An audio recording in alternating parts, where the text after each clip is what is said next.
Warahmatullahi wabarakatuh. Waalaikumsalam Kembali di warahmatullahi. channel MAM TV Masjid Al Munawwaroh. Jangan lupa sebelum kita mulai nanti subscribe, like dan komennya dari semua pemirsa baik jamaah Masjid Al Munawwaroh ataupun yang lainnya. Alhamdulillahirabbil alamin wassalatu wassalamu ala asyrafil anbiya'i wal mursalin sayyidina maulana Muhammadi wa ala alihi wa sahbihi ajma'in amma ba'du.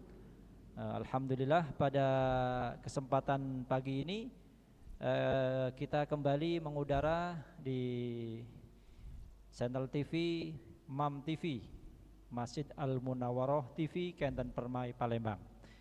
Pada pagi hari ini kami bersama dengan Ketua Dewan Syuro Masjid Al Munawwaroh. Beliau adalah Bapak Haji Hambali Abu Bakar MSI. Apa kabar Pak Haji? Alhamdulillah, sehat walafiat. Sehat Pak Haji, sehat ya. Alhamdulillah. Mudah-mudahan jamaah masjid, amin, warga Kenten Permai sehat semua. Amin ya rabbal alamin. Pak Haji, pada pagi hari ini kita akan berbincang-bincang mengenai tentang mengulik kepengurusan dari masa ke masa, yakni Masjid Al Munawwaroh dan warga Kenten Permai pada umumnya